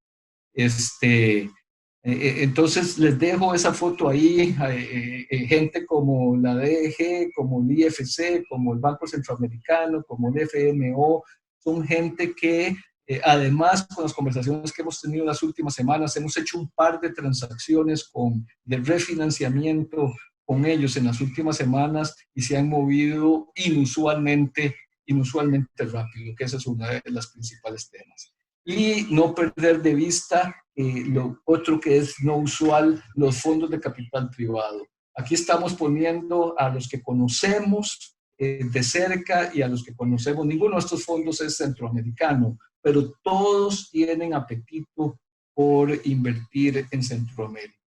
Entonces está Econ, está Linsor, está Patria, está Alpen. Este es el tipo de otras fuentes no tradicionales de financiamiento a las que podríamos acceder, que tiene la inmensa ventaja de que como son fondos de capital privado, no necesariamente es deuda, porque precisamente los bancos comerciales podrían no prestarnos porque las líneas de crédito estén topadas o porque ya estamos muy endeudados o porque no se sienten satisfechos con el nivel de capitalización de las compañías. Pero con fondos de capital privado podrían llegar estructuras un poco más creativas, como deudas subordinadas, deudas convertibles en acciones, inversiones directas en el equity, sin tomar control, es decir, en posición minoritaria, etc. No lo tenemos en la Finmina, pero algo interesante de considerar podría ser los sales and leasebacks, principalmente en aquellos mercados en donde hay una industria, donde ya hay una industria madura de fondos de inversión inmobiliaria. Creo que con esto termino yo para pasar a la parte de futuro y tenemos una última pregunta para ustedes y les agradezco por quedarse pasada la hora y les pido de antemano disculpas, pero de verdad que no hemos querido como correr con el contenido y obviamente les damos la oportunidad de que lo revisen en la grabación que vamos a hacer. Después de haber escuchado la explicación de nuestros expertos sobre los retos financieros que enfrentan las empresas, ¿cuál consideraría usted que es su prioridad? Presten mucha atención a las 4 opciones que les vamos a dar. La número 1 es un tema de que su prioridad es de administración de la liquidez de corto plazo, lo que nos habló Pablo Osangue. Es un tema de que usted ya tiene que ir a una segunda etapa donde lo que necesita es reestructurar su deuda. O 3, usted lo que requiere es ya más bien un tema de levantamiento de capital. O finalmente, si no es ninguna de las anteriores, de pronto su empresa está en una posición privilegiada para repensar la estrategia de negocio para el nuevo normal. Les doy unos minutos y les digo que ya vamos a terminar en menos de 10 minutos, terminamos el contenido para pasar a la sesión de preguntas y respuestas con nuestros socios. Priscila, aquí vamos a cortar más rápido. ¿Cuántos llevamos? 50%. Bueno, démosle 10 segundos y hacemos el corte para ver. Esto es importante que lo piensen, digamos, de cara a este tema de la liquidez que se vuelve tan importante en esta coyuntura y pues nos interesa saber realmente sus empresas en qué es lo que realmente están pensando en cuanto a este tema. Muy bien. Dice que prácticamente la mitad de ustedes está enfocado en administración de la liquidez. Luego el 33% está más pensando en repensar la estrategia de negocio para el nuevo normal, lo cual me parece una actitud sumamente proactiva.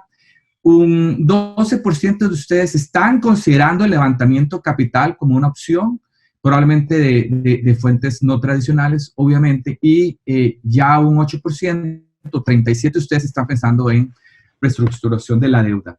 Excelente. Si querés, Priscila, pasemos a la otra, por favor, a la otra slide. Tal vez para hacer un resumen de lo que hemos estado hablando el día de hoy, nosotros les queremos recomendar, luego de analizar otras crisis que han sucedido en la historia, particularmente la del año de 2008, la crisis financiera, hemos visto que hay 4 etapas claras para las cuales su empresa tiene que estar preparado. Esas etapas son la de reacción, donde estamos ahora reaccionando con nuestra gente, asegurando la continuidad del negocio, procurando la liquidez. Después viene una etapa de resiliencia, que es esta etapa donde básicamente estamos bajo el agua, como por ponerlo en una analogía, y la pregunta es cuánto tiempo vamos a aguantar debajo del agua, hasta cuándo nos va a alcanzar el oxígeno, ¿verdad? Para que pase la curva o la ola. Después viene una etapa de rebote, no hay ninguna duda que va a haber un rebote y que hay que prepararse para cuando la demanda regrese. La pregunta es si cortamos mucha grasa, inclusive músculo, durante la reacción, podríamos no tener las fuerzas para volver a saltar cuando las personas vuelvan a salir de sus casas.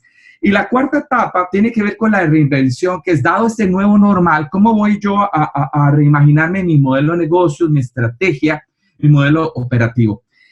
Tal vez como una conclusión, el gerente financiero hoy se llama, debería ponerse ahora el sombrero de gerente de cash. Usted ahora es gerente de cash y tiene que estar enfocado en las primeras 2 etapas de la crisis y asegurar que su compañía tiene la liquidez para sobrevivir.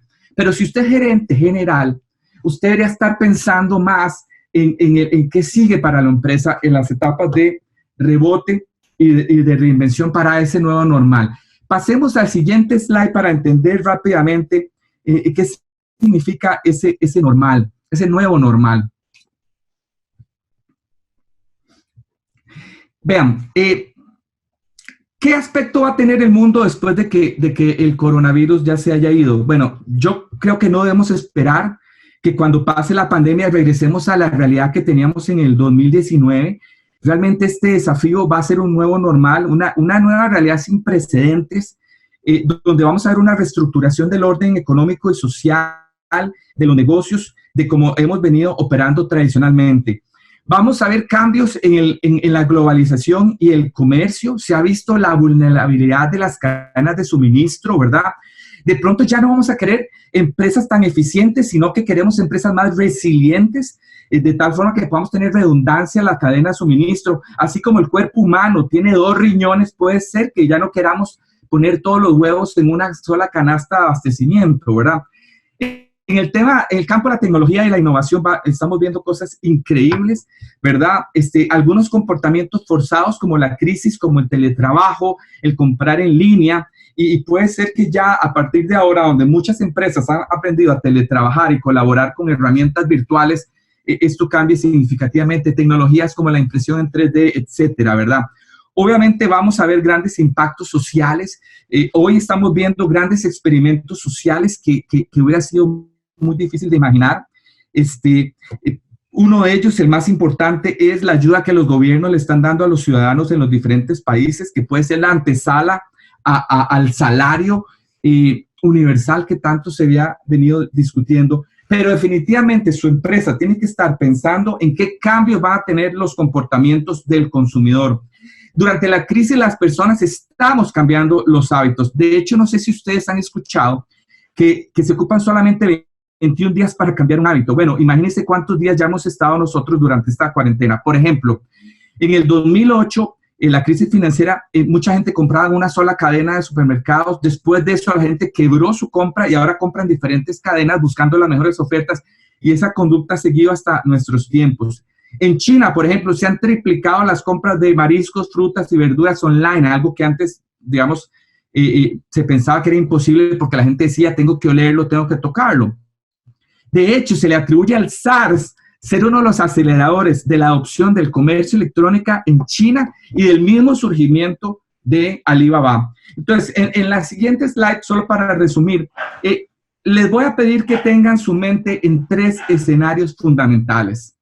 Entonces, el primer escenario es resolviendo el hoy, el segundo es explorando el siguiente, y el siguiente es imaginando el más allá. Y ahora me gustaría pedirle a Luis Artavia, nuestro Managing Partner, que es la persona de nosotros que ha estado conversando con más empresarios en la región y viendo los retos que enfrentan, que nos haga un resumen y una reflexión final de cómo pueden nuestras empresas superar esta crisis. Luis. Gracias, Mario. Bueno, antes de pasar a estas reflexiones finales, pues en nombre de EY Centroamérica y sus más de 1.700 colaboradores en la región, quiero darle las gracias a los más de 700 participantes en este web seminar. Yo creo que una de las cosas más importantes es, pocas veces como hoy, unirnos como región a nivel empresarial será la clave para garantizar la sostenibilidad de nuestros negocios. Pues esta realidad de una u otra forma va a implicar que tengamos que administrar menos ingresos y para eso debamos racionalizar los costos y gastos. Por consiguiente, fusiones y adquisiciones va a estar a la orden del día explorando lo siguiente e imaginando el más allá que nos comentaba Mario. Juntos, como Centroamérica y Panamá, somos la tercera o cuarta economía más importante de América, con un tamaño relevante, casi que después de México, Brasil y Chile, con más de 50 millones de consumidores y con crecimientos anuales de más de un 4%, uno de los mayores del mundo. Esto es fundamental para enfrentar ese nuevo normal que tenemos por delante. Conscientes de esto, en la región tenemos más de 90 personas profesionales que se dedican a asesoría estratégica, financiera y de transacciones y que fundamentalmente nos pueden ayudar en las diferentes áreas que aquí presento. Uno, fortalecer el cash management con un enfoque en control diario de la liquidez, optimizar flujos de pago y disponer activos que no requerimos para la operación como parte de las medidas inmediatas que se deben de alguna forma implementar. Dos, apoyar en la reestructuración de sus pasivos para adecuar los flujos de servicio de la deuda al flujo sostenible que sus empresas van a tener a partir de ahora. Rebalancear esa estructura de financiamiento en cuanto a plazo y posición patrimonial para hacer nuestras empresas viables desde la perspectiva o a los ojos de los bancos, generar la confianza con los proveedores de fondos que se requiere después de los efectos que estamos viendo en nuestras organizaciones y con ello también renegociar integralmente con los proveedores de fondos los términos y condiciones de esas deudas. Por otra parte, no cabe duda que nuestras empresas van a enfrentar pérdidas durante este periodo en su gran mayoría. Pasada esta crisis de liquidez, necesitamos fortalecer nuestros capitales, ya sea para aprovechar las oportunidades generadas por el rebote económico post-COVID-19 o para financiar el cambio estructural que nuestras organizaciones van a requerir para enfrentar la nueva realidad. Por último, debemos, y en forma par y paso, y con la ayuda de nuestros líderes, chairmans, CEOs, gerentes generales y juntas directivas, redefinir la estrategia para maximizar el efecto que el rebote va a tener en nuestras organizaciones y de esa forma tratar de recuperar parte del capital perdido. Y por otra parte, adecuar la estrategia y el modelo operativo de nuestras compañías a los nuevos patrones de consumo derivados de la coyuntura actual.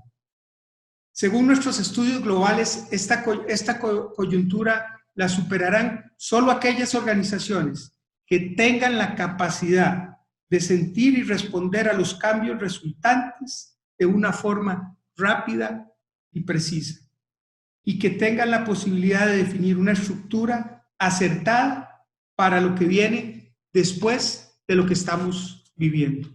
Anticipar las fuerzas que moldearán el futuro del mundo después del COVID-19 es fundamental y ver en esta crisis las grandes oportunidades que la disrupción crea para generar un nuevo mundo de negocios que se sustente en la creación del bienestar de todos los seres humanos y mucho menos en la generación de la riqueza personal. Claramente las tres dimensiones que tenemos que observar son el ahora, el después y el más allá.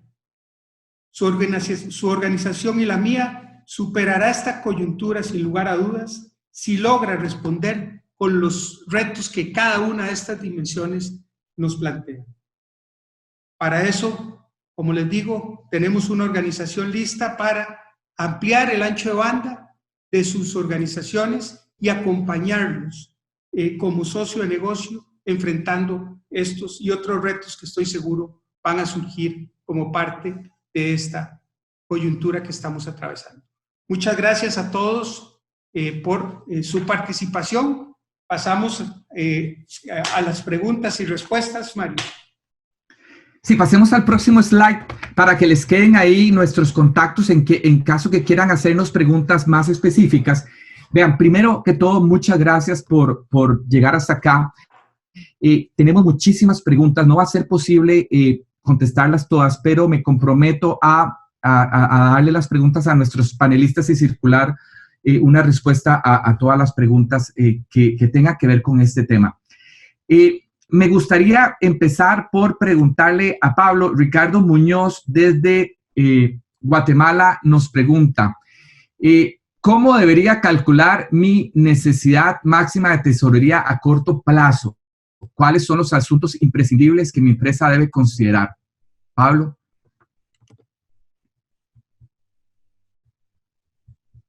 Hola Mario, y disculpar si tengo algún problema de conexión en algún momento. Bueno, yo creo que lo que comentábamos de los pilares en la tesorería de corto plazo es lo fundamental, el controlar la caja, en los temas de optimización de costes y pagos, y en la maximización de efectivo, esos son los pilares. Y un tema que remarcamos especialmente son los escenarios. Como dijimos, esto es tesorería, no resultados, y entonces equivocarnos en un día o dos de un cobro relevante puede originarnos problemas operativos que puedan romper la cadena de suministros. Entonces, es muy, muy importante el tema de los escenarios y alternativas para poder tener un rango máximo de tesorería a pedir, que nos dé holgura y nos permita, digamos, manejarnos con tranquilidad. Muy bien. Y alguien preguntaba, siguiendo esa pregunta, dice, dado el impacto importante en la liquidez, en la caída de ventas y menos cobrabilidad de cuentas por cobrar, ¿qué herramientas recomienda para este escenario? ¿Qué herramientas, Pablo, se pueden utilizar para esto?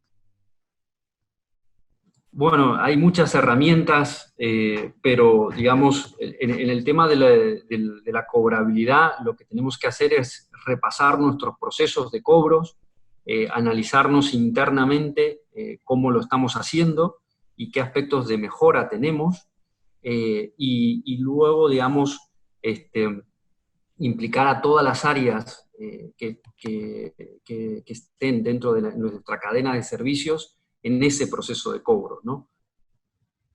Uh-huh. Ok, muy bien. De una factura, si no, digamos, prevemos... ¿Hola? Perdón. Sí, te escuchamos. Esto nos puede afectar.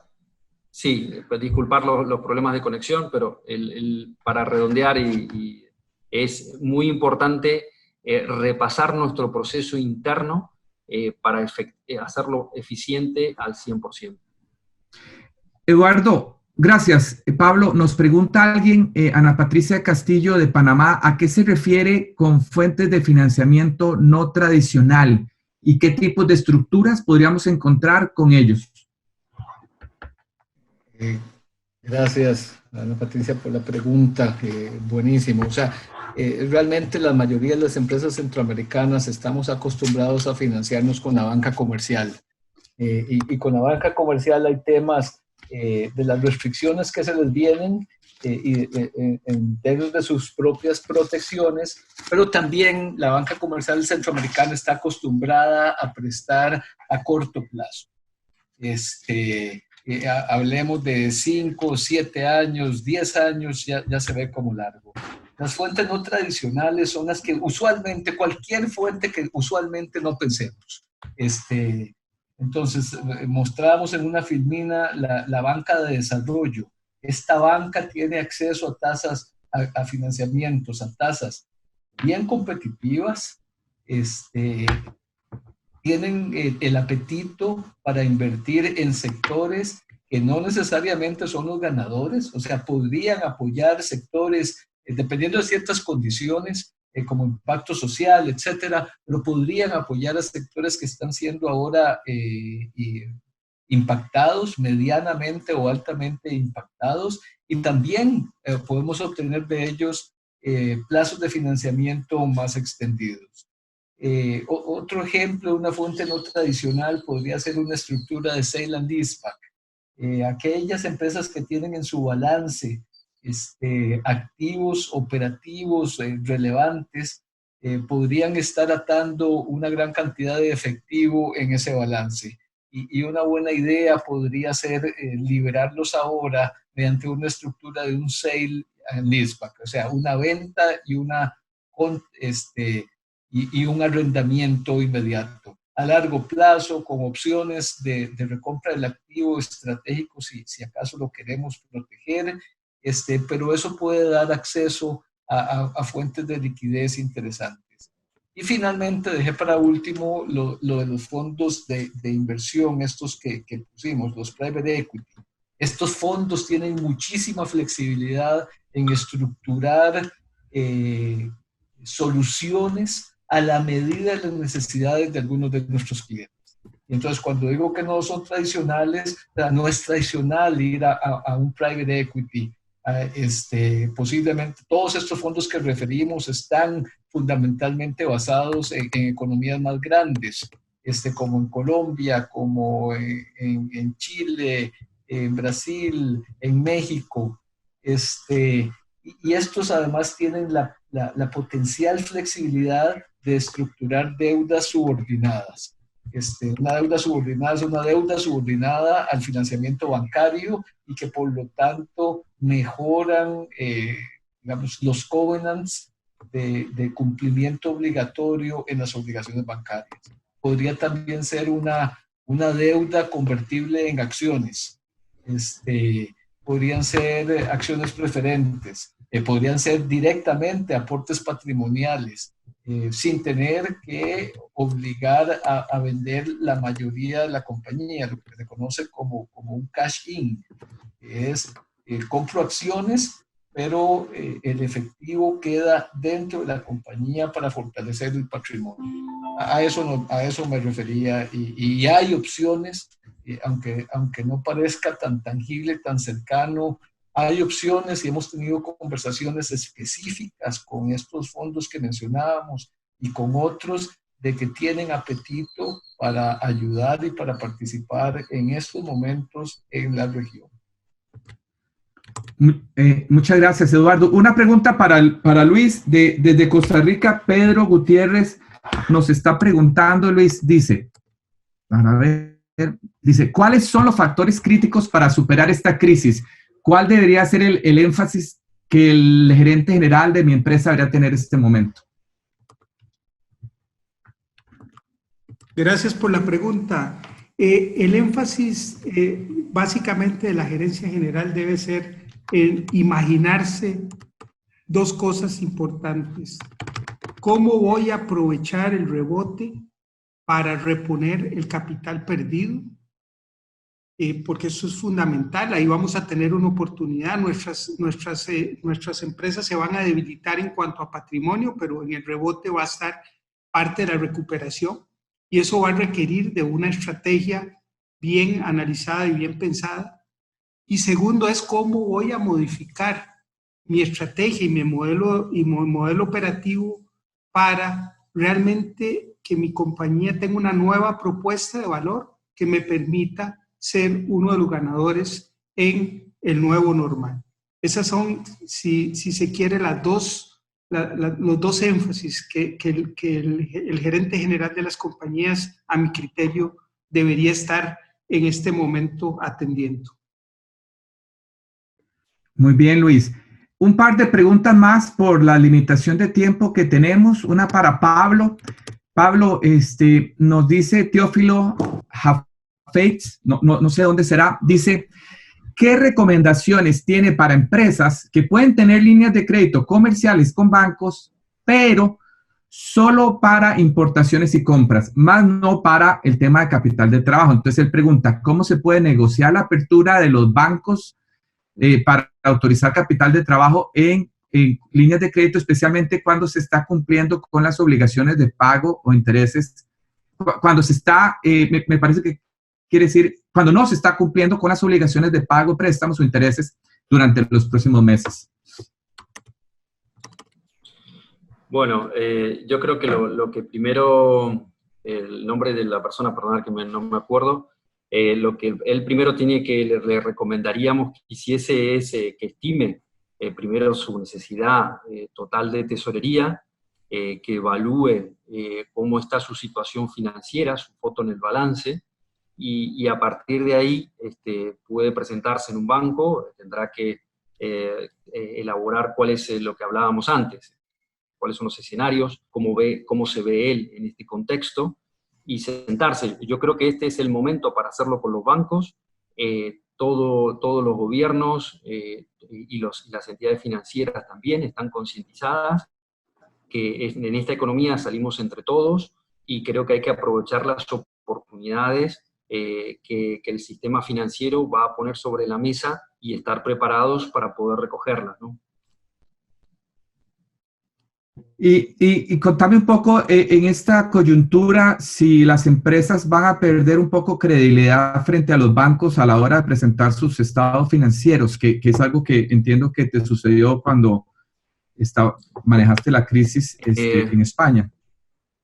Bueno, yo creo que un poco lo que hemos ido comentando a lo largo de todo este webinar, la importancia de los pasos, de evaluarse, de entender el rebote, y nuestra recomendación como advisors es que tenemos que montar estructuras sostenibles a futuro, digamos. Una de las grandes enseñanzas que nos dejó, lamentablemente, por decirlo así, fue la crisis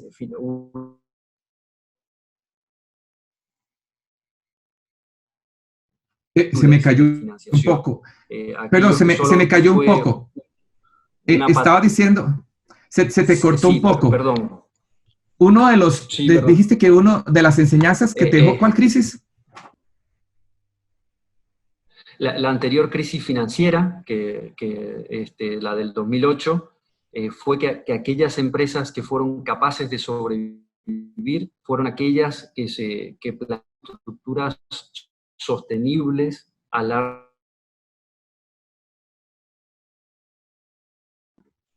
Te perdimos otra vez. Todas esas lecciones. Ay, me caché. Estabas hablando que era un tema a largo plazo.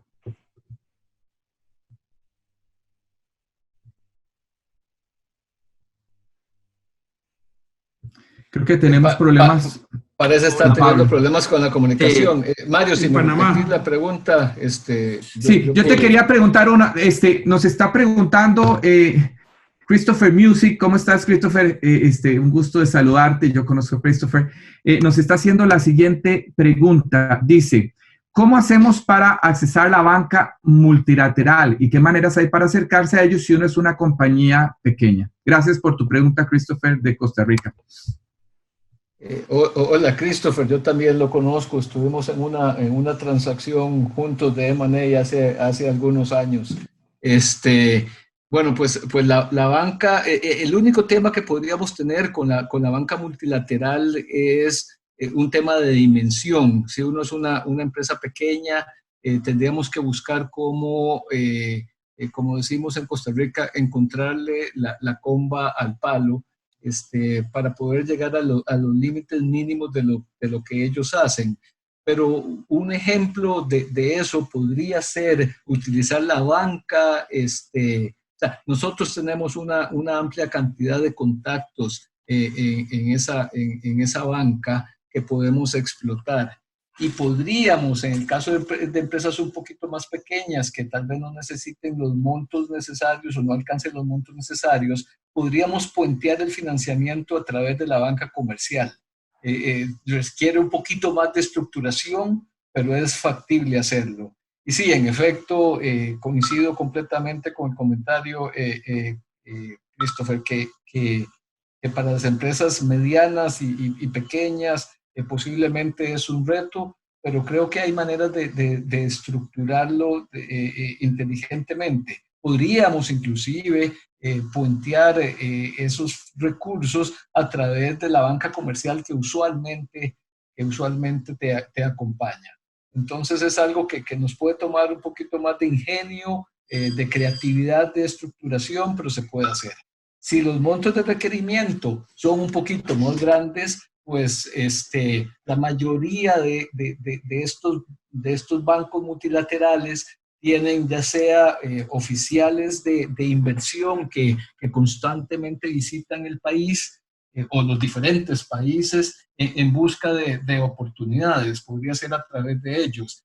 Nosotros tenemos también contacto con estos oficiales y podríamos cooperarte si necesitan tener necesidades específicas.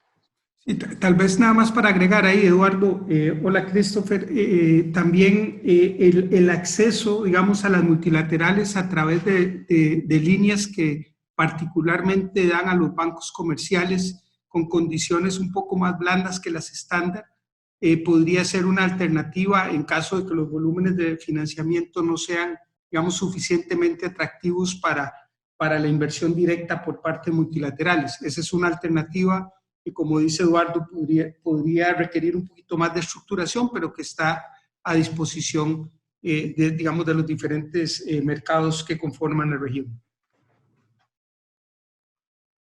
Bueno, muy bien. Yo sugiero que terminemos aquí, ya nos pasamos bastante tiempo. Les agradecemos a las 420 personas que todavía nos acompañan.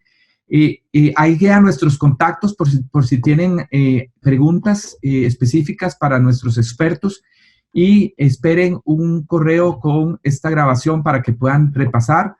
Muchos pidieron el slide de los sectores más afectados y menos afectados. Hay cuestionamientos sobre algunas de esas empresas, entonces es algo que probablemente vamos a estar contestando en nuestras preguntas y respuestas, y agradecerles a todos ustedes por participar, a Luis, Eduardo, Pablo y Priscila por participar en este webinar. Muchísimas gracias a todos. Gracias también. Gracias, Mario. Gracias, hasta luego.